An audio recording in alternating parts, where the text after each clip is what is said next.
Hey guys, welcome back to Kaizen Capital. I hope you are doing well. So today we are discussing the second part of our accounting series, that is on accounting principles. अब accounting principles क्या होते हैं उसको समझने से पहले आप समझोगे पहले पार्ट को। कल हमने चर्चा की थी अली ईगो पर, asset liability income expense gain and owners equity. ये सब क्या है? हमारी फाइनेंशियल इन्फॉर्मेशन। अब देखिए, कोई भी आप बिजनेस करते हो, उस बिजनेस में एसेट्स होते हैं, लाइबिलिटीज होते हैं। तो क्या होता है, समय समय पर आपको पता लगता है अच्छा इतने एसेट हैं, अच्छा इतनी लाइबिलिटी है, इतना एक्सपेंस हो गया। तो इस तरह से आपको फाइनेंशियल इन्फॉर्मेशन ज्ञात होती है। ज्ञात मतलब पता लगती है, ठीक है। तो these are called as financial information, ठीक है। अब इन फाइनेंशियल इन्फॉर्मेशन को लेकर आप करोगे क्या? एक बात बताओ, आप मार्केट में गए, मार्केट सब गोभी भिंडी आलू टमाटर सब खरीद के लाए, लेकिन आपको पता नहीं है कि भाई मटर पनीर ये सब जो सामग्री है, आप सामान ले आए, मैटर ले आए।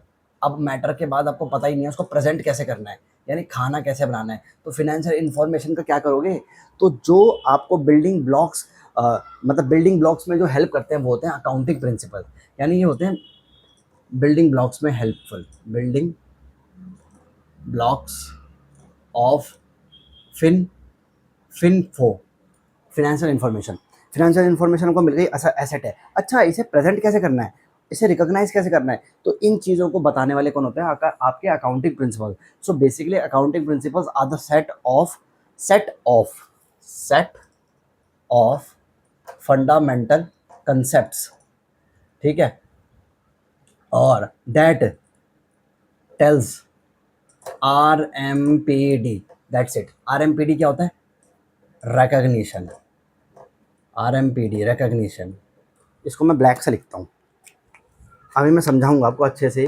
देखिए, अकाउंटिंग प्रिंसिपल समझा रहा हूँ आज आपको मैं, ठीक है। रिकॉग्निशन, आप अपने फिनेंशियल इन्फॉर्मेशन को कब रिकॉग्नाइज करते हो? रिकॉग्निशन।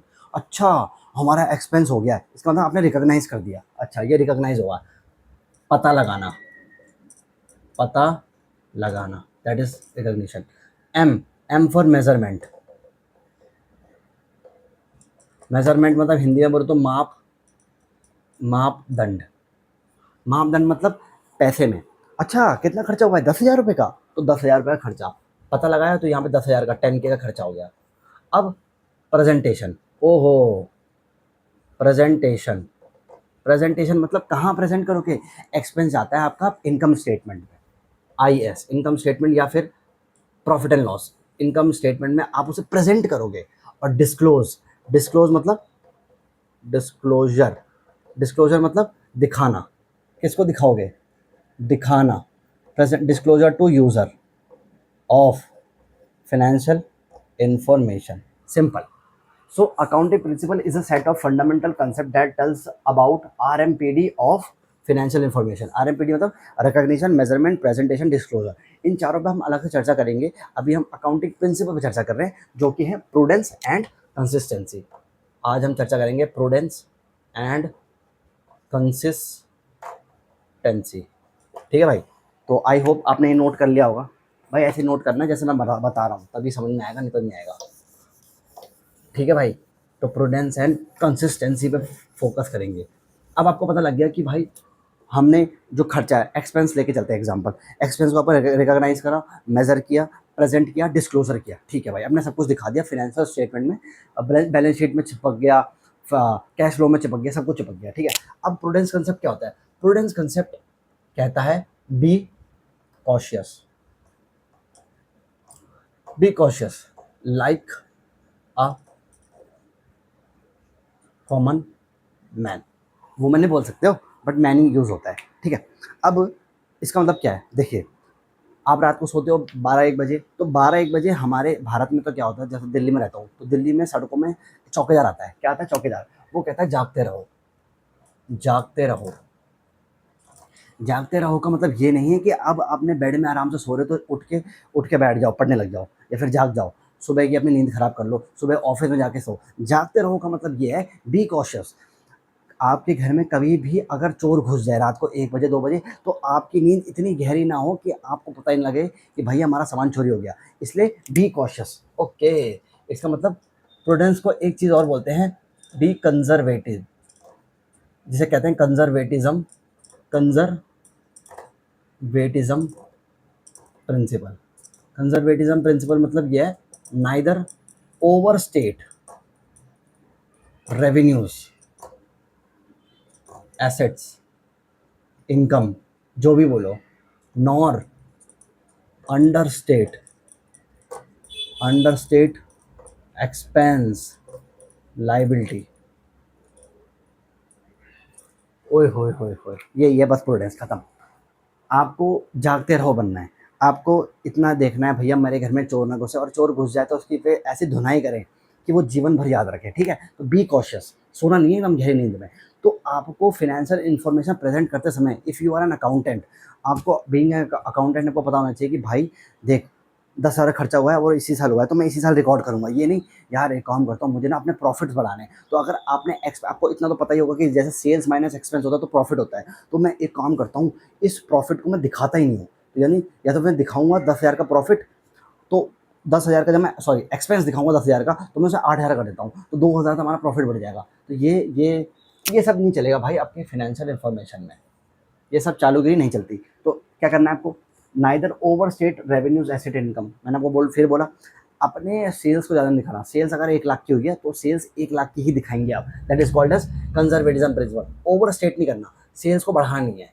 और neither under stating the revenue, revenues को कम मतलब under stating the expense and liability. Expense को कम नहीं दिखाना और रेवेन्यूज को ज़्यादा नहीं दिखाना। दैट्स मीन्स आपको प्रेजेंट में जीना है, सिंपल। आपको भविष्य की चिंता नहीं करनी है, आपको प्रेजेंट में जीना है। No future projections.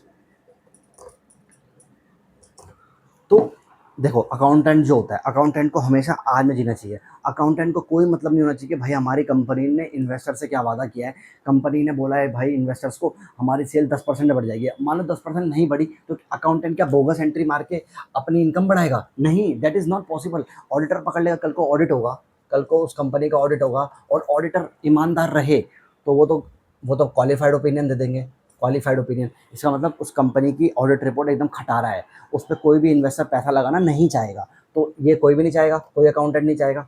Until unless accountant fraud करना चाह रहा है तब तो वो करेगा ही। और ऑडिटर अगर सोया हुआ है, मक्खी मार रहा है वहाँ जाके, क्लाइंट प्लेस पे गया है और उससे ऑडिट तो हो नहीं रहा, तो वो क्या होता है, वो क्लीन ओपिनियन दे देगा। यानी the financial statements are free from material misstatement. यानी फाइनेंशियल स्टेटमेंट में कोई गड़बड़ नहीं है, सब चकाचक है। तो खैर हम वो सब चर्चा करेंगे। तो आज का यही टॉपिक था कि कंजर्वेटिज्म क्या होता है और प्रूडेंस क्या होता है। एक ही चीज़ है, आपको अपने रेवेन्यूज़ बढ़ाने नहीं है और अपने जो एक्सपेंसेस है उनको घटाना नहीं है, सिंपल।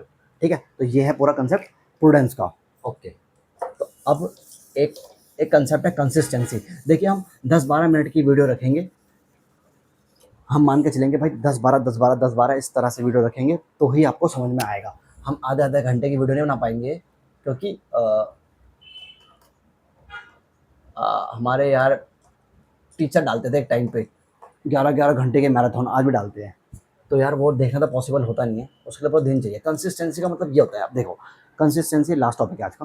कंसिस्टेंसी का मतलब होता है जो चीज़ें आपने एक बार अप्लाई कर दी फाइनेंशियल स्टेटमेंट में, उसको लगातार अप्लाई करना है। लेट सपोज एक कंसेप्ट होता है, मान लो एक मशीनरी आपने खरीदी। मशीनरी मतलब मशीन यार, मान लो मैंने कल एग्जांपल दिया था, ये बुक बनाने की मेरी फैक्ट्री है, मैं पब्लिशर हूँ। तो इस बुक को बनाने के लिए, इस बुक को छापने के लिए मैंने मशीन खरीदी। अब वो मशीन है मान लो 10 लाख की, और मैंने बोला कि भाई ये 10 साल चलेगी। तो इसको कहते हैं यूज़फुल लाइफ। यूज़फुल लाइफ मतलब कितने साल तक मैं इसे यूज़ करूँगा। और अब एक कंसेप्ट है, वो कल सिखाऊंगा, वो तब तक के लिए सीक्रेट है। एक कंसेप्ट है, वो बोलता है भाई इस 10 लाख को एकदम से अगर आपने पीएनएल में डाल दिया या फिर आपने एसेट दिखा दिया, पहले तो आप एसेट में दिखाओगे ना भाई, पीएनएल में तो नहीं दिखाओगे। ये आपने कैश दिया होगा या फिर बैंक दिया होगा जब इसको खरीद रहे होंगे। तो जैसे ही आपकी एक मशीनरी गई, तो एक बात बताओ, ये मशीनरी आपको 10 साल तक बेनिफिट पहुंचाएगी, और आपने अपनी फाइनेंशियल स्टेटमेंट में ये 10 लाख को आज ही पंच कर दिया, आज ही पंच कर दिया, जबकि ये खर्चा अगले 10 साल के लिए आपने किया है, लेकिन 10 लाख तो आपने आज ही दिखा दिए। तो एक कंसेप्ट है, वो कल सिखाऊंगा, तब तक मैं सीक्रेट। अगर आपको वो कंसेप्ट पता है, अकाउंटिंग प्रिंसिपल जो कहता है कि डेप्रिसिएशन बांटना है, तो कमेंट करके बताइए।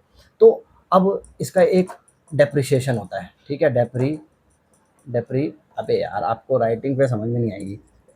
डेप्रिसिएशन यानी reduction in value of goods, simple. Reduction in value in use, reduction in value in use, यानी 1 लाख 1 लाख का अगर मैंने गुड्स खरीदा है, 10 लाख का गुड्स खरीदा है, तो 10 लाख की उसकी वैल्यू है, उसकी वैल्यू में रिडक्शन होता है। तो मान लो कंपनी बोल रही है कि हर साल हम, मान लो 10 लाख है, 10 लाख डिवाइडेड बाय 10 यानी 1 lakh per year, 1 lakh into 10 तो 10 लाख हुआ ना भाई।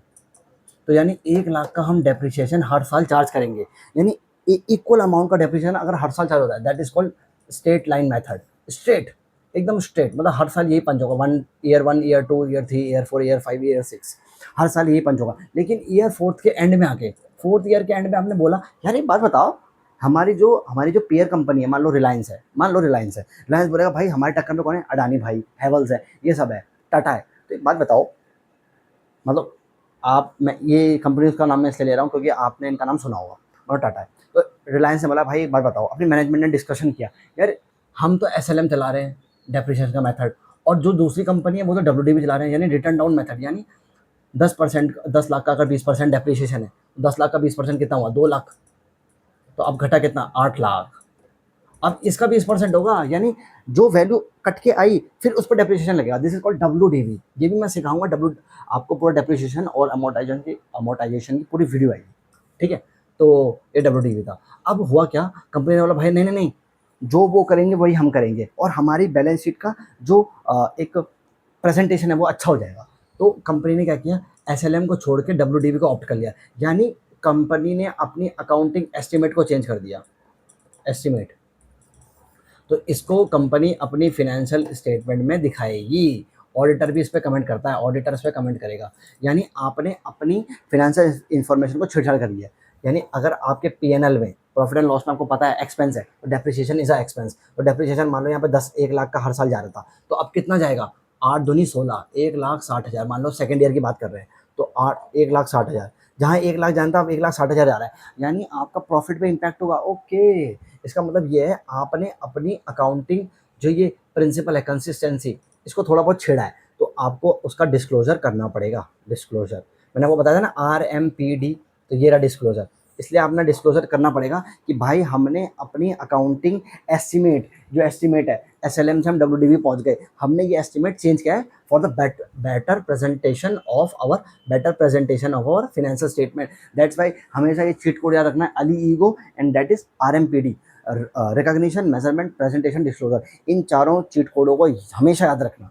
तो हमने अपना डिस्क्लोजर चेंज करा। डिस्क्लोजर कौन करेगा, मैनेजमेंट। और डिस्क्लोजर किस चीज़ के लिए करेगा, क्योंकि हमने अपनी प्रेजेंटेशन को चेंज किया है, कि पहले हम प्रेजेंट कर रहे थे कि हमारा डेप्रिसिएशन एसएलएम से लगता है, स्ट्रेट लाइन मेथड से लगता है। अब हम बोल रहे हैं नहीं नहीं नहीं, जैसा हमारे बंदे करेंगे, सामने वाले हमारे कंपिटिटर्स, हम भी वही करेंगे। अच्छा, तो उसने अब डब्ल्यूडीवी कर दिया। तो this is called as change in accounting estimate, और आपने कंसिस्टेंसी प्रिंसिपल की छेड़छाड़ करी है, तो आपको डिस्क्लोजर देना पड़ेगा। तो ये है पूरा कंसेप्ट, प्रूडेंस एंड कंसिस्टेंसी। हम अभी और वीडियो लेके आएंगे, गोइंग कंसर्न, मेटर्निटी और मर्टिलिटी हो गया, सब्सटेंस ओवर फॉर्म हो गया, तो इन चीज़ों पे अभी वीडियो लगातार हम कवर करेंगे। तो इस पर कोई भी डाउट हो आपको, तो आप हमें नीचे कमेंट कर सकते हैं, हम उस कोई भी डाउट हो तो उसको हम अगली वीडियो में कवर कर लेंगे। तो I hope you like this session, thank you so much.